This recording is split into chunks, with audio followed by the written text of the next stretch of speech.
Ok, galera, vamos lá para o sistema endócrino, continuando. Glândulas adrenais. Então, as glândulas adrenais, elas têm duas regiões, uma chamada de córtex, que é uma região mais externa, e uma chamada de medula adrenal, que é uma região mais interna, tá? Então, o córtex adrenal, né, ele vai produzir os hormônios cortisol e aldosterona. Já essa região interna, que é a medula, ela vai produzir a adrenalina ou noradrenalina, que pode ser chamada também de epinefrina ou norepinefrina. Okay? Então, a córtex, cortisol e aldosterona, e a medula, epinefrina e norepinefrina. Bom, como a gente sabe, as adrenais elas são controladas pelo adrenocorticotrófico, né? Os dois glicocorticoides, o mais importante é o cortisol, que pode ser chamado também de hidrocortisona, né?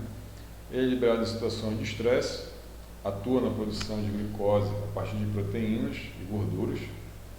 Então,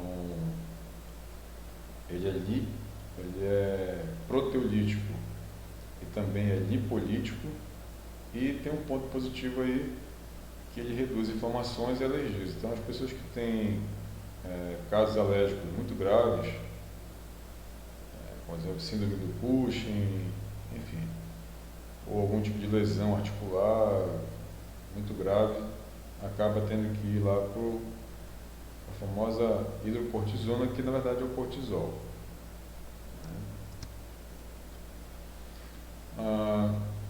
E aí você tem ainda do córtex os mineralocorticoides, o mais importante é a aldosterona, que retém sódio, aumenta a secreção de potássio nos rins, e isso faz com que a pressão arterial aumente, e como ela vai reter sódio, retém mais água, e aí essas duas coisas ao mesmo tempo, você aumenta o volume de sangue circulante, e aí obviamente não tem jeito, a pressão arterial vai aumentar. Esse mecanismo é útil se você estiver precisando aumentar a pressão arterial, mas obviamente se você for hipertenso, isso é péssimo, né? Por isso, como eu já falei anteriormente em outras aulas, o primeiro medicamento que o médico passa para hipertenso, normalmente, é um diurético, justamente para diminuir todo esse processo aí. Bom, então está aqui os mecanismos. O mecanismo aqui é um pouco complexo, vamos lá, que são várias fases, mas não tem problema, vamos por uma.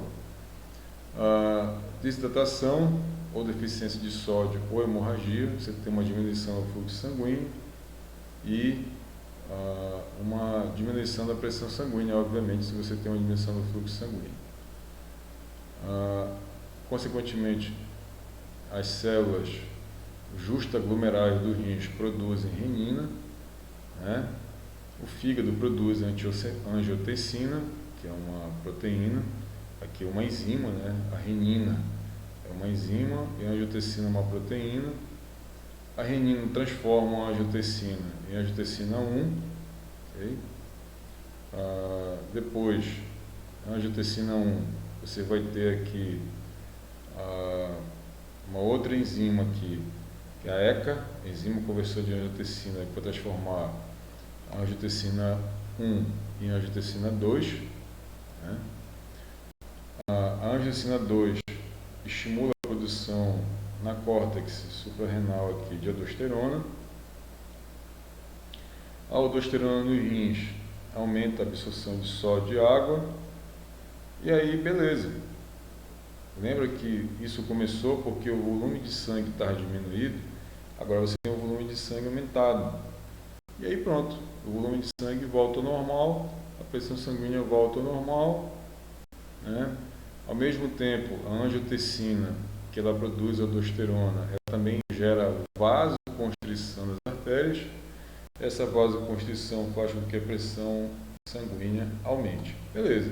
Isso aqui, tudo que eu acabei de explicar, é para garantir a homeostase. Claro que você, se você tiver uma pequena hemorragia, enfim, ou desidratado, enfim, Agora, se você for hipertenso, esse mecanismo homeostático aqui interessante, isso aqui se torna ruim, né?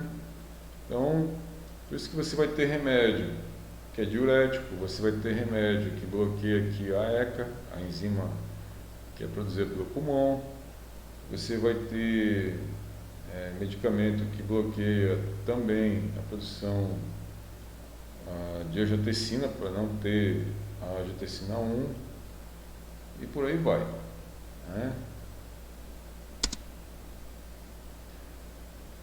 Hormônios da medula adrenal. Então, a adrenalina, que pode ser chamada também de epinefrina. Então, aquele famoso hormônio de luta e fuga, né? Enfrenta o organismo para situações de estresse. Então, ou você luta, ou você foge. Por isso que o nome é luta ou fuga. Ela também faz vasoconstrição nos vasos sanguíneos. Isso faz com que a pressão arterial aumente. Ela aumenta a taxa de açúcar no sangue. Você está numa situação de estresse, a ideia é que você tenha energia, e ela vai redistribuir todo o sangue para os órgãos, principalmente coração e pulmão, que vai ser muito usado numa situação de estresse, e sistema nervoso central, e também músculo, já que você vai fazer uma atividade muscular intensa. A adrenalina, ou seja, a norepinefrina, atua em conjunto com a adrenalina ou norepinefrina, acelerando os batimentos cardíacos, gerando taquicardia, né? E ao mesmo tempo que ela faz isso, ela pode também manter a pressão sanguínea em níveis normais. Pâncreas. Bom, o pâncreas, um órgão grande, né? Situado no lado esquerdo da cavidade abdominal. Então, esse bonequinho aqui está de frente para a gente, então esse lado aqui, o nosso lado direito é o lado esquerdo dele, né? Então tá bem aqui o pâncreas, ó, bem bonitinho aqui, ó. A gente tem aqui o estômago, né? Bem bonitinho embaixo aqui, ó, ducto biliar, duodeno, ducto biliar, e olha quem tá aqui, nosso pâncreas. Todo mundo conectado aqui, né? Obviamente, porque enfim, a gente vai já entender. Então, olha lá, produz dois hormônios, a insulina e o glucagon, né, na porção endócrina, e na porção exócrina, que tem mais relação aqui com o sistema digestório, vai produzir o suco pancreático. Então, vamos lá. Logo após as refeições, o que vai acontecer? Você tem o que a gente chama de glicose pós-prandial, né? A glicose está alta depois da refeição. Pós-prandial significa que você comeu. Então, a insulina aumenta a permeabilidade da membrana celular à glicose. No fígado, a insulina promove a formação de glicogênio. Ela tem uma ação hipoglicemiante, se você está com hiperglicemia. E ela é produzida pelas células beta das ilhotas de Langerhans, que são células pancreáticas. No caso do glucagon, eles são antagônicos, né? Ou seja, eles se anulam. Se você tem muita insulina, você tem pouco glucagon. Se você tem muito glucagon, você tem pouca insulina. E por que isso acontece? Se a insulina aqui é logo depois das refeições, para manter a glicemia normal, entre as refeições, você precisa do glucagon. Por quê? No fígado, o glucagon estimula a transformação do glicogênio em moléculas de glicose que vão ser enviadas para o sangue. Então, olha só, você comeu, fez a digestão e encheu o fígado de glicogênio.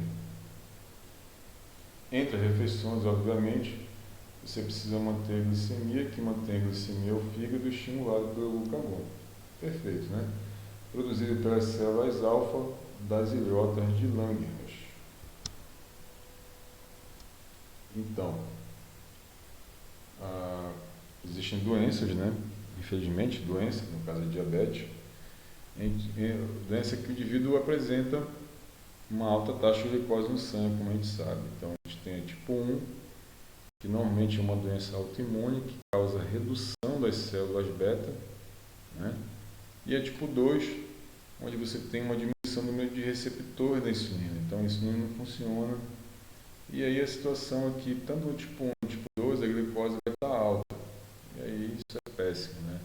Então, inicialmente, você pode, aqui no tipo 2, fazer uma medicação que melhore a sensibilidade à insulina, ou seja, tentando ocupar o lugar aqui desses receptores. E no caso do tipo 1 não tem jeito, vai ter que repor a insulina, vai ter que tomar insulina a cada refeição. Chegamos aqui nas gônadas, muito importante para a atividade física, né?